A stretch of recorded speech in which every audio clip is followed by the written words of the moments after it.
bienvenue. Mince, le micro il est là-bas. Bonjour, là je pense que c'est mieux. Bonjour à tous, j'espère que vous allez bien. Alors, dans cette vidéo, aujourd'hui, on va parler de prévision de chiffre d'affaires. Alors, il existe plusieurs méthodes pour faire des prévisions de vente.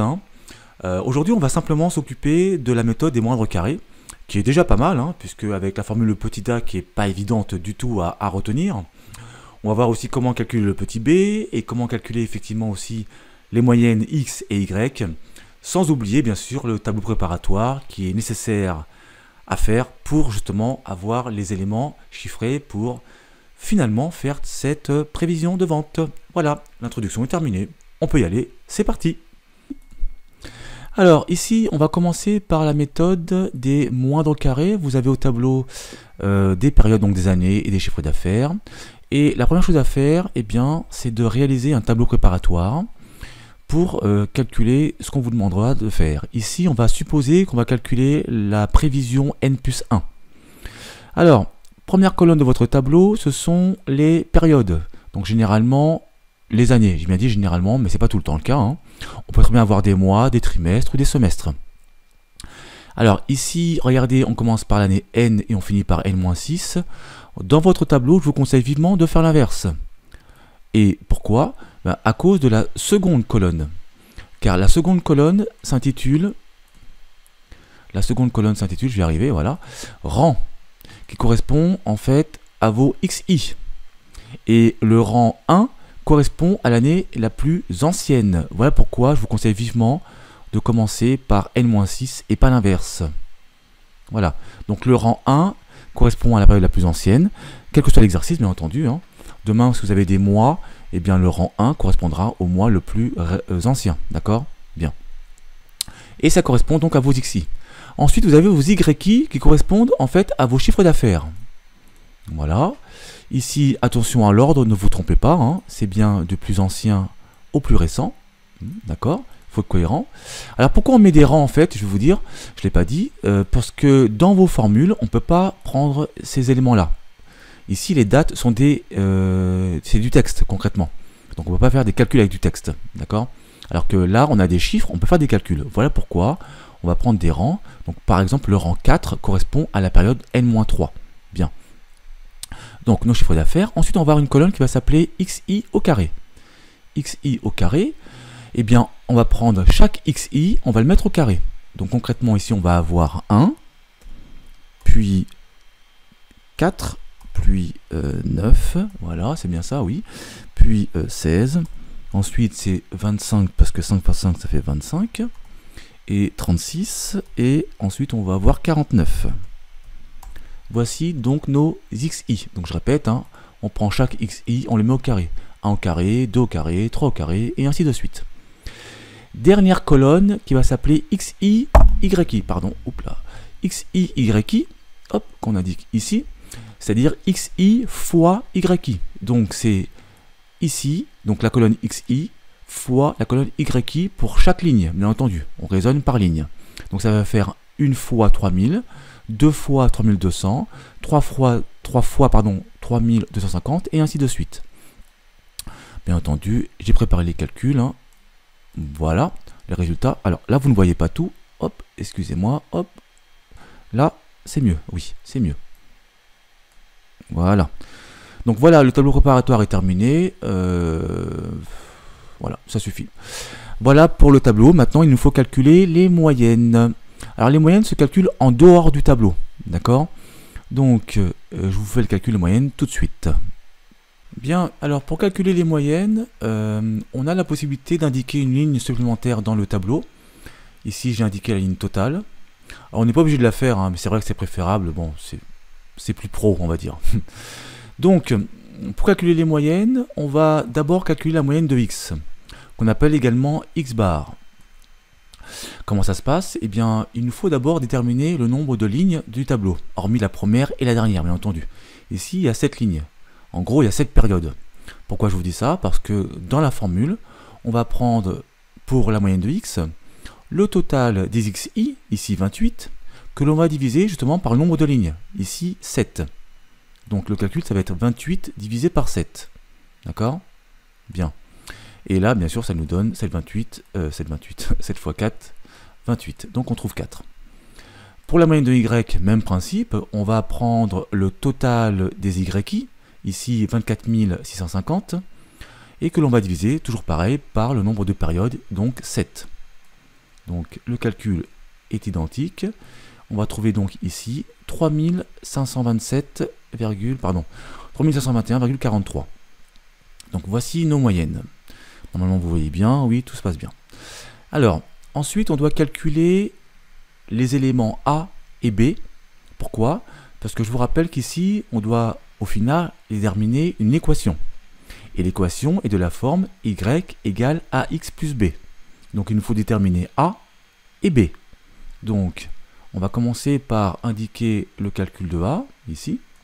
Alors je vais vous mettre les formules des moyennes et également de A et de B. Alors je vous donne ça tout de suite. Voilà.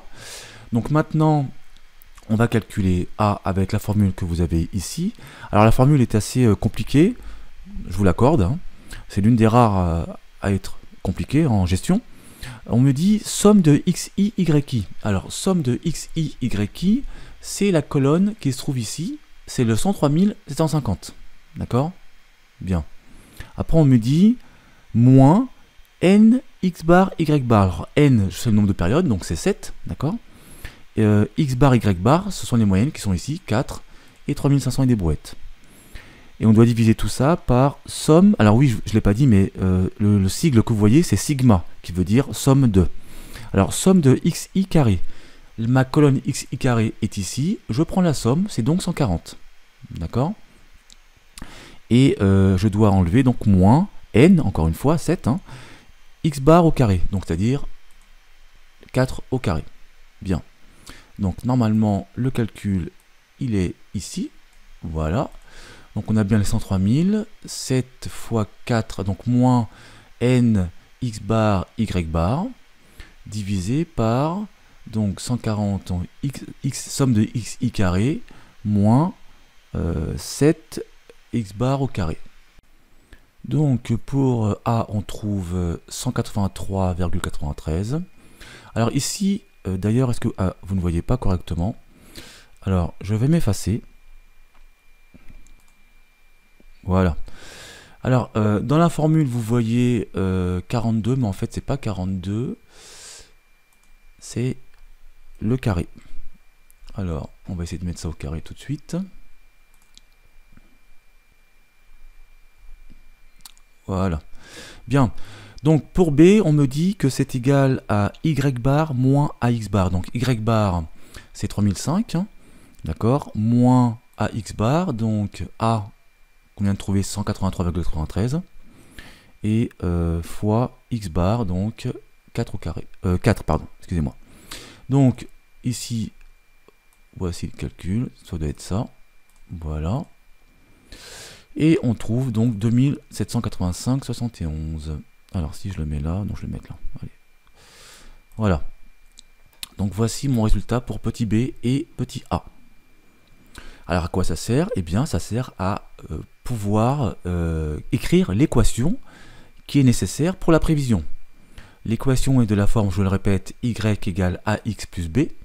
Et bien maintenant, je vais remplacer tout simplement a par sa valeur et b par sa valeur. Donc on a y égale 183,93x, parce que x, je le garde pour l'instant, plus b, 2785,71. Maintenant, je suis en mesure de faire ma prévision, puisque j'ai tous les éléments pour la faire, pour la réaliser. Donc la prévision n plus 1. Alors comment ça se passe?